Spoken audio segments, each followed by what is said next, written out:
ఎక్కడికెళ్లినా అదే ప్రభంజనం, ఒక్కటే నినాదం. జననేతపై ప్రజాభిమానం ఉప్పొంగుతోంది. టంగుటూరు దద్దరిల్లితే మైదుకూరు హోరెత్తింది. ఇక కలికిరి కదం తొక్కింది.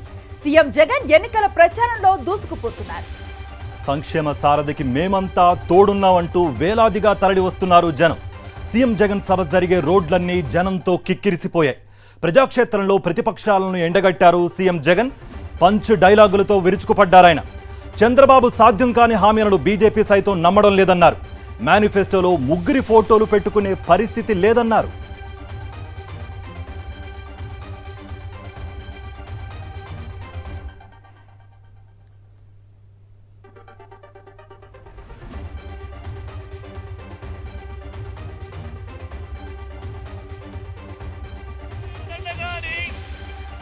వ్యవసాయం దండగాని ఓ చంద్రబాబు, నువ్వు మాట్లాడిన మాట నిజంగా దాని అడుగుతా ఉన్నాను. రైతులపై బషీర్బాగ్ లో కాల్పులు జరిపింది నువ్వు కాదా చంద్రబాబు అని అడుగుతా ఉన్నాను. రైతులను విచారించేందుకు ఏకంగా ప్రత్యేక పోలీస్ స్టేషన్లు, ఏకంగా ప్రత్యేక కోర్టులు పెట్టింది నువ్వు కాదా చంద్రబాబు అని అడుగుతా ఉన్నాను. రైతన్నలకు ఉచిత కరెంటు ఇస్తే ఆ తీగల మీద బట్టలారేసుకోవాల్సి వస్తుంది అన్న మాటలు నీవి కావా చంద్రబాబు అని అడుగుతా ఉన్నాను. ఈ సందర్భంగా ఇలా రైతులను అన్ని రకాలుగా కూడా మోసం చేసి నిట్ట నిలువులా ముంచిన ఓ చంద్రబాబు, రైతుల విషయంలో నీది బోగస్ రిపోర్టు కాదా మరి అని ఈ సందర్భంగా అడుగుతా ఉన్నాను. ఏందని దారుణంగా మాట్లాడుతూ ఉన్నారో తెలుసా వీళ్ళంతా? జగన్ను మనిషనాల్లో రాక్షసుడనాల్లో అర్థం కావడం లేదట చంద్రబాబుకు.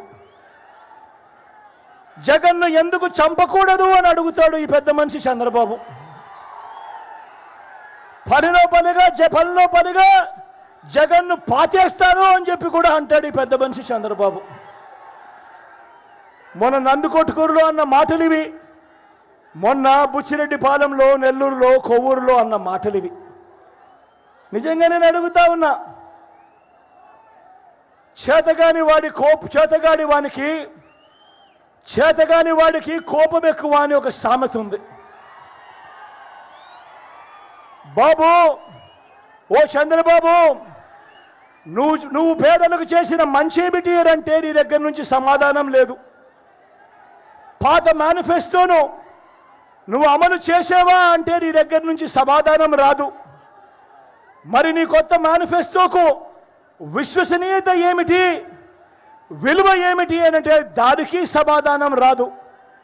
ప్రజలకు జవాబు చెప్పకుండా జగన్ను తిట్టి పెడితే అయ్యా చంద్రబాబు, ఏమి ప్రయోజనమయ్యా చంద్రబాబు అని సందర్భంగా వీళ్ళందరికీ కూడా చెప్తా ఉన్నా.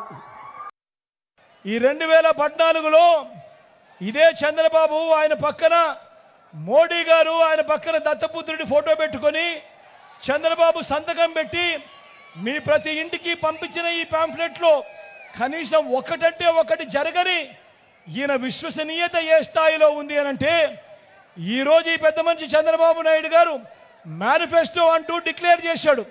డిక్లేర్ చేస్తే ఏమైందో తెలుసా? డిక్లేర్ చేస్తే పైనుంచి బీజేపీ ఫోన్ చేసి, అయ్యా నీ ఫోటోనే పెట్టుకో, మోడీ ఫోటో మాత్రం నీ మేనిఫెస్టోలో పెట్టుకోవాకు, మేము ఒప్పుకోము అని అంటా ఉన్నారు.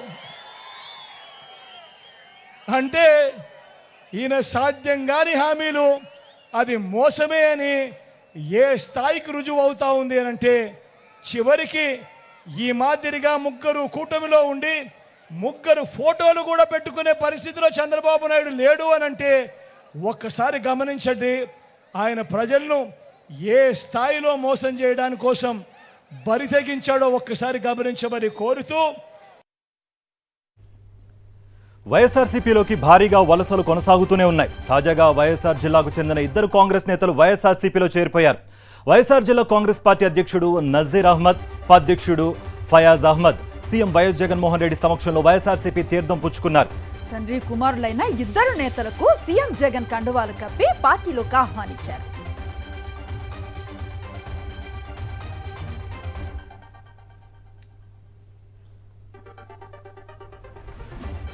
చంద్రబాబును ఈనాడు, ఆంధ్రజ్యోతి, టీవీ5 రోజు డెవలప్మెంట్ కింగ్ అంటూ ఉదరగొడుతూ ఉంటాయి. కానీ డెవలప్మెంట్ విషయంలోనూ చంద్రబాబుది బోకస్ రిపోర్ట్ అని సీఎం వైఎస్ జగన్ విమర్శించారు. ఈ మేరకు సీఎం ట్వీట్ చేశారు. 58 నెలల పాలనలో మీ జగన్ ఇస్తున్నది కళ్ళెదుటే కనిపించే ప్రోగ్రెస్ రిపోర్ట్ అని స్పష్టం చేశారు. వచ్చే ఎన్నికల్లో మన వైఎస్ఆర్సీపీ అభ్యర్థులను ఆశీర్వదించాలని కోరారు. ఫ్యాన్ గుర్తుపై ఓటు వేసి అత్యధిక మెజారిటీతో గెలిపించాలని ట్వీట్ చేశారు. సీఎం వైఎస్ జగన్ రేపటి ఎన్నికల ప్రచారం స్కెడ్యూల్ విడుదలైంది. రేపు బొబ్బిలి, పాయకరావుపేట, ఏలూరులో ఎన్నికల ప్రచారం నిర్వహించనున్నారు. ఉదయం 10 గంటలకు బొబ్బిలిలో ప్రసంగిస్తారు సీఎం. ఆ తర్వాత మధ్యాహ్నం 12:30కు పాయకరావుపేట చేరుకుంటారు.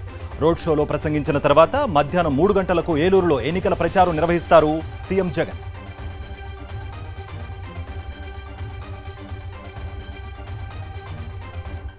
వైఎస్ఆర్ జిల్లా పులివెందుల నియోజకవర్గం వేంపల్లిలో ఎన్నికల ప్రచారంలో పాల్గొన్నారు వైఎస్ భారతిరెడ్డి. కడప ఎంపీ అవినాష్ రెడ్డి సతీమణి వైఎస్ సమతారెడ్డి. వేంపల్లి ప్రజలు అవధుల్లేని అభిమానంతో అపూర్వ స్వాగతం పలికారు. సీఎం జగన్ సతీమణిని ఇంట్లోకి ఆహ్వానించి హారతులు పట్టారు మహిళలు. చిన్న పెద్ద ముసలి అనే తేడా లేకుండా అందరినీ ఆత్మీయంగా పలకరిస్తూ వారికి కొండంత ధైర్యం ఇస్తూ ముందుకు సాగారు.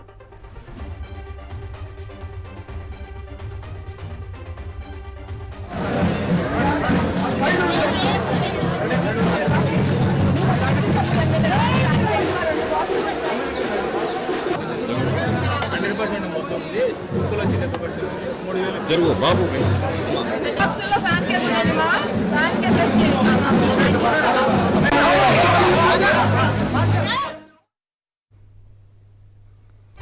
కూటమి మేనిఫెస్టోకు బీజేపీ దూరంగా ఉంది. మేనిఫెస్టోపై ప్రధాని మోదీ బీజేపీ ఫోటోలు వేయొద్దని కమలం పార్టీ అల్టిమేటం ఇచ్చినట్లుగా తెలుస్తోంది. చంద్రబాబు ఇస్తున్న నోటికొచ్చిన హామీలకు మోదీ, బీజేపీ గ్యారంటీ లేదని కమలం పార్టీ చెబుతోంది. అందుకోసమే కూటమి మేనిఫెస్టోలో బీజేపీ సింబల్ గాని, ఆ పార్టీ నేతల ముఖాలు గాని లేవనంటున్నారు. చంద్రబాబు అలవి కాని హామీలకు తాము బాధ్యులం కాదని చంద్రబాబు, పవన్ ముందు బీజేపీ అధిష్టానం కుండ బద్దలు కొట్టినట్లుగా సమాచారం. బీజేపీ ఒప్పుకోకపోవడంతో చంద్రబాబు, పవన్ ముఖాలతోనే మేనిఫెస్టో అచ్చేసుకున్నారు కూటమి నేతలు. అయితే 3 పార్టీల మేనిఫెస్టో ఇస్తామంటూ ఇన్నాళ్లు చెప్పుకుంటూ తిరిగి టీడీపీ అధినేత చంద్రబాబు ఇవాళ కూడా మీడియాకు ఇచ్చిన ఆహ్వానంలో 3 పార్టీల మేనిఫెస్టో అనే చెప్పారు. తీరా చూస్తే చంద్రబాబు, పవన్ ముఖాలతోనే మేనిఫెస్టోను ప్రకటించుకున్నారు. కూటమి సర్కస్ మొదలైందని మాజీ మంత్రి పేర్ని నాని అన్నారు. మేనిఫెస్టోలో 3 ఫోటోలకు బదులు 2 ఫోటోలున్నాయన్నారు. దగా మేనిఫెస్టో కాబట్టే 3లో ఒకరు తప్పుకున్నారని విమర్శించారు. ఇద్దరు మోసగాళ్లకు పాత మేనిఫెస్టో చూపించే సత్తా లేదని మండిపడ్డారు. రాష్ట్రానికి మేలు చేసే ఒక్క అంశం కూడా బాబు మేనిఫెస్టోలో లేదన్నారు. ప్రజలకు ఏదైతే వాగ్దానం చేస్తున్నారో, హామీలు ఇస్తున్నారో, ఆ హామీలకి 3లో ఒక ఆయన సంతకం పెట్టే పరిస్థితి లేదు. అంటే ఇక్కడే వీళ్ళిద్దరూ మోసం చేస్తున్నారని 3వ అతను చెప్తున్నాడు. నా ఫోటో ఇవ్వకండి, నా సంతకం పెట్టబాకండి ఆ మేనిఫెస్టోలో అని చెప్పని ఆ పరిస్థితులు మనం చూసాం. ఎందుకని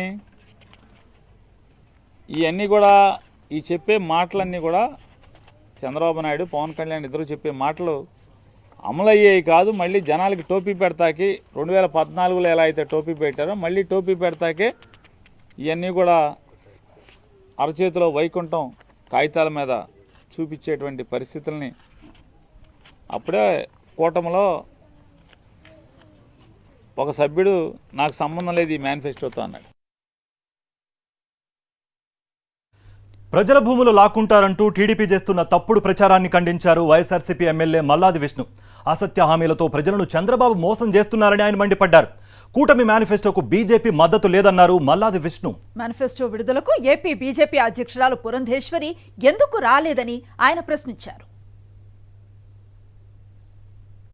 అంటే ప్రజలకి భయభ్రాంతులు గురి చేయడమో, ప్రజల్ని తప్పుదారు పట్టించడమో, ప్రజలు భయపడే విధంగా జగన్మోహన్ రెడ్డి గారు ఆస్తులు తీసేసుకుంటారని చెప్పి భయపడే విధంగా వైఎస్ఆర్ కాంగ్రెస్ పార్టీకి ఓటు వేయద్దు, నాకు ఓటు వేయండి అని చెప్పని చెప్పడం కోసం దాన్ని రద్దు చేస్తాం. అసలు ఉంటే కదా రద్దు చేయడానికి, అమలు చేస్తే కదా రద్దు చేయడానికి. ఇంత పచ్చి దగా మోసంతో కూడుకున్నటువంటి నీ మేనిఫెస్టో పక్కనే ఉన్నటువంటి భారతీయ జనతా పార్టీ సంబంధించినటువంటి నాయకులు మేనిఫెస్టో పట్టుకోమని చంద్రబాబు నాయుడు గారు పిలిస్తే దండం పెట్టాడు. నేను పట్టుకోను అని చెప్పని దూరంగా ఉన్నాడు. సీఎం జగన్ పై చంద్రబాబు చేస్తూ ఉన్న దుష్ప్రచారం ప్రజాస్వామ్య స్ఫూర్తికి విరుద్ధం అన్నారు వైఎస్ఆర్సీపీ ప్రధాన కార్యదర్శి సజ్జల రామకృష్ణారెడ్డి. కృష్ణా జిల్లా అవనిగడ్డలో పార్టీ ముఖ్య నేతల సమావేశంలో పాల్గొన్నారు. బాబు మాటలను ప్రజలు విశ్వసించటం లేదన్నారు. రాజధాని పేరుతో బాబు భూములు లాక్కున్నారని, రియల్ ఎస్టేట్ పేరుతో మోసాలు చేశారని మండిపడ్డారాయన. టీడీపీకి ప్రతిపక్షంలో ఉండే అర్హత కూడా లేదన్నారు. చంద్రబాబు ఆయన ముఠాకు ఓడిపోతామనే భయం పట్టుకుందన్నారు సజ్జల. 14-19 మధ్య చంద్రబాబు నాయుడు గారు ఉన్నారు చీఫ్ మినిస్టర్. ఆయనకు నోరు ఎట్లా వస్తుంది ఇట్లా మాట్లాడడానికి? అంతకుముందు ఉన్న వాళ్ళు ఎవరో ఉంటారు. అంటే ఆయన ఉన్నంతసేపు బాగున్నట్టు ప్రభుత్వం అనేది ప్రభుత్వంగా ఉంటుంది, జగన్మోహన్ రెడ్డి గారు ఉంటే అది ఇంకో రకంగా ఉంటుందా? ఒక ముఖ్యమంత్రిగా పనిచేసినప్పుడు మాట్లాడే మాటలేనా అది? అసలు అంత అసహ్యంగా బహుశా ఏ విదేశాలు శత్రు దేశాల వాళ్ళు కూడా ప్రచారం చేయలేము. రాజ్యాంగానికి వ్యతిరేకం, ఇది ప్రజాస్వామ్య స్ఫూర్తికి వ్యతిరేకం వాళ్ళు చేస్తున్న ప్రచారం. వైఎస్ఆర్ హయాంలో ముస్లింలకు తొలిసారి రిజర్వేషన్లు దక్కాయనన్నారు ఉమ్మడి regional coordinator YV Subbareddy. CM YS Jaganmohan Reddy పరిపాలనలోనూ ముస్లింలకు చట్టసభల్లో ప్రాధాన్యత ఇచ్చారని గుర్తు చేశారు. అక్కయ్యపాలెంలో విశాఖ సిటీ ముస్లిం సంఘ సభ్యులు ఏర్పాటు చేసిన ఆత్మీయ సమావేశంలో ఎంపీ అభ్యర్థి బొత్స ఝాన్సీ, ఎమ్మెల్యే అభ్యర్థి కేకే రాజుతో కలిసి పాల్గొన్నారు. కూటమి నేతలు ఇచ్చే మోసపూరిత హామీలను ప్రజలు నమ్మే స్థితిలో లేరన్నారు.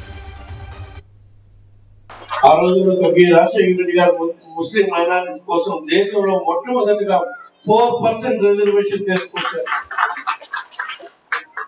దాన్ని ఇంకా పైబందిగా అమలు చేసుకునే దానికి మన రాష్ట్రంలో మన గౌరవ ముఖ్యమంత్రి ముందుకు తీసుకుపోయే కార్యక్రమం చేస్తున్నారు.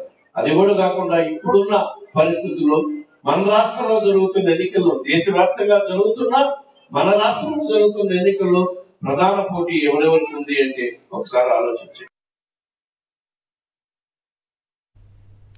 చంద్రబాబు పెద్ద అవకాశవాది అన్నారు నెల్లూరు వైఎస్ఆర్సీపీ ఎంపీ అభ్యర్థి విజయసాయిరెడ్డి. యూనిఫామ్ సివిల్ కోడ్ పై చంద్రబాబు వైఖరేంటో స్పష్టం చేయాలని డిమాండ్ చేశారు. అన్ని కులాలు మతాల ఏకాభిప్రాయంతో మాత్రమే తాము యూసీసీకి మద్దతిస్తామని, చంద్రబాబు లాగా అవకాశవాద రాజకీయాలు చేయబోమన్నారు. నెల్లూరు జిల్లా వరికుంటపాడు, దుత్తలూరు, కలిగిరి మండలాల్లో నిర్వహించిన బైక్ ర్యాలీలో ఆయన పాల్గొన్నారు. ఉదయగిరి వైఎస్ఆర్సీపీ అభ్యర్థి మేకపాటి రాజగోపాల్ రెడ్డితో పాటు జబర్దస్త్ కమెడియన్స్ రింగ్ రియాజ్, వినోదిని, కెవ్వు కార్తిక్ కూడా ఎన్నికల ప్రచారంలో పాల్గొన్నారు.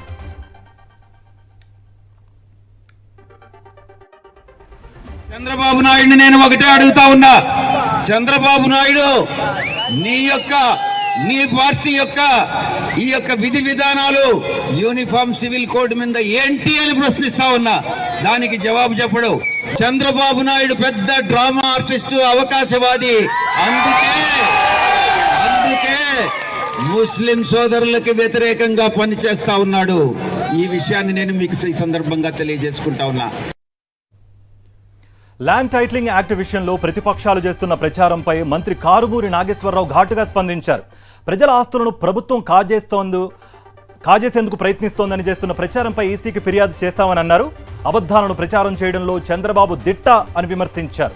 అక్రమంగా గద్దెనెక్కేందుకు బాబు ప్రయత్నిస్తున్నారని ఫైర్ అయ్యారు ఆయన. ఇది చాలా ఎంత దుర్మార్గం అంటే గెలవరు ఏదో చూడు ఏడవలేనోడు డొంకెట్టుకుని ఏడ్చాడు అన్నట్టుగా ఇవాళ ఇలాంటి దుర్మార్గమైన అడ్డు పెట్టుకుని మరి ఒక పృథ్వీ అనే సినిమా యాక్టర్ కూడా దీని మీద ఒక యాడ్ కూడా తయారు చేసి పెట్టారు. అతని మీద కూడా చట్టపరంగా చర్యలు తీసుకుంటారు. మన ఎలక్షన్ కమిషన్ కూడా పంపిస్తున్నామని చెప్పి తెలియజేస్తున్నాం. ఇలాంటి అబోధ కల్పనలు, అబద్ధాలు, దుర్మార్గాలు చేయటంలో చంద్రబాబు నాయుడు దిట్ట. చంద్రబాబు హద్దులు మీరి మాట్లాడుతున్నారని రాజ్యసభ సభ్యుడు, బీసీ సంక్షేమ సంఘం జాతీయ అధ్యక్షుడు ఆర్ కృష్ణయ్య అన్నారు. సీఎం జగన్ పై ఈగలు వాలిన రాష్ట్రంలో బీసీ, ఎస్సీ, ఎస్టీలు చంద్రబాబు అంతు చూస్తారని హెచ్చరించారు. ఓటమి భయంతో ఫ్రస్ట్రేషన్లో ఏదేదో మాట్లాడుతున్నారని విమర్శించారు. బాబును ప్రజలు నమ్మడం లేదని, సీఎం జగన్ నే నమ్ముతున్నారని అన్నారు ఆర్ కృష్ణయ్య. చంద్రబాబు నిన్న మనం పెద్ద పెద్ద మాటలు మాట్లాడుతున్నాడు. జగన్మోహన్ రెడ్డి ఏం చేస్తే ఏమవుతుంది అని అనుకుంటున్నాడు. ఖబర్దార్, హెచ్చరిస్తున్నాం. జగన్మోహన్ రెడ్డి మీద ఈగ వాలిన ఈ రాష్ట్రంలో ఉన్న బీసీ, ఎస్సీ, ఎస్టీలు ఎవరిని కూడా వదిలిపెట్టామని హెచ్చరిస్తున్నాం. ఏం తమాషాగా ఉందా? చంద్రబాబుకు ఫ్రస్ట్రేషన్ వచ్చినట్టున్నది. ఆయనకు ఫ్రస్ట్రేషన్ వచ్చి అధికారం రాదు, గెలవమని ఫ్రస్ట్రేషన్లా ఇష్టం వచ్చినట్టు మాట్లాడుతున్నాడు. మార్చుకోవాలి. సీనియర్ నాయకుడు. 2014 నుంచి 2019 వరకు టీడీపీ, జనసేన, బీజేపీ పొత్తులు పెట్టుకున్నాయనన్నారు కర్నూలు ఎమ్మెల్యే హఫీజ్ ఖాన్. 600 హామీలిచ్చి 6 హామీలు కూడా నెరవేర్చలేదన్నారు. వ్యక్తిగతంగా బలహీనంగా వర్గాలకు మేలు చేయలేదన్నారు. కూటమిని ప్రజలు నిలదీసే పరిస్థితులు ఉన్నాయన్నారు. ప్రతి వర్గాన్ని చంద్రబాబు మోసం చేశారని తెలిపారు. విద్వేష రాజకీయాలు చేస్తూ ఉన్న బీజేపీకి చంద్రబాబు సహకారం చేస్తున్నారని హఫీజ్ ఖాన్ విమర్శించారు. 2014 నుంచి 19 వరకు Telugu Desam party, Janasena party, BJP party కలిసి పొత్తులో వచ్చాయి. ఆ 5 సంవత్సరాల్లో 600 హామీలు ఇచ్చి 6 హామీలు కూడా వాళ్ళు నెరవేర్చలేదు. రాష్ట్రానికి ఏది మేలు చేసింది లేదు. వ్యక్తిగతంగా ఈ బ్యాక్వర్డ్ క్లాసెస్, ఈ బడుగు బలహీన వర్గాలు, ఈ పేదవాళ్లకు మేలు చేసే కార్యక్రమము ఏది మీరు చేయలేదు. మరి ఏమి చేయకుండా మీరు ఎలా వచ్చి ఈరోజు మళ్ళీ మోసం చేయడానికి, ఓటు అడగడానికి వస్తారు అని చెప్పి ఈరోజు ప్రజలే నిలదీసే పరిస్థితిలో ఈరోజు ఉన్నారు. పవన్ కు ఏ విషయాలపైనా సరైన అవగాహన లేదని మండిపడ్డారు వైఎస్ఆర్సీపీ నేత ముద్రగడ పద్మనాభం. తుని ఘటన ఎప్పుడు జరిగిందో కూడా పవన్ కు తెలియదన్నారు. చంద్రబాబు ఏం చెప్తే పవన్ అదే మాట్లాడతారని ఎద్దేవా చేశారు. తుని సంఘటనని చెప్పి సంబోధిస్తూ 2014లో జరిగిన ఉద్యమం కింద మాట్లాడుతూ ఉన్నారు. 2014 జరిగిందా ఉద్యమం, 2016 అన్నయ్య అంటే అవగాహన లోపం ఎంత ఉందో దాన్ని బట్టి అర్థమవుతుంది. వారి పక్కన వారి అభ్యర్థి, ఉమ్మడి అభ్యర్థి నెహ్రూ గారు ఉన్నారు. నెహ్రూ గారు అనేది తెలుసుకోవాలా. షర్మిల మాటలు వింటే ఊసరవెల్లి కూడా సిగ్గుతో తలదించుకుని పారిపోతుందని ఏఐజీ పొన్నవోలు సుధాకర్ రెడ్డి వ్యాఖ్యానించారు. నిస్సిగ్గుగా, నిర్లజ్జగా మాటలు మారిస్తే ఎలా అని ప్రశ్నించారు. వైఎస్ఆర్ పేరును కాంగ్రెస్ సిబిఐ ఛార్జ్షీట్లో చేర్చిందని చెప్పిన షర్మిల తర్వాత మాట మార్చడం ఏంటని ఏఐజీ పొన్నవోలు సుధాకర్ రెడ్డి విమర్శించారు. దుర్మార్గంగా, అన్యాయంగా సీఎం జగన్ పేరు చెప్తున్నారని మండిపడ్డారు ఆయన. నాకు ఒక్కటి అనిపిస్తుంది, ఊసరవెల్లి కూడా సిగ్గుతో తలదించుకొని పరారవుద్ది మానవుల మధ్య నుంచి. ఈ పరిస్థితి చూస్తే chameleon would be ashamed of itself and runs away from the public. నిర్లజ్జగా ఆ విధంగా మాటలు మారిస్తే ఊసరవెల్లి కూడా సిగ్గుతో తలదించుకొని పారిపోదా అని అడుగుతున్నా నేను. ఈ పరిస్థితులు నిజంగా ఊసరవెల్లి చూస్తే ఈ మానవుల నుంచే పారిపోతాయి.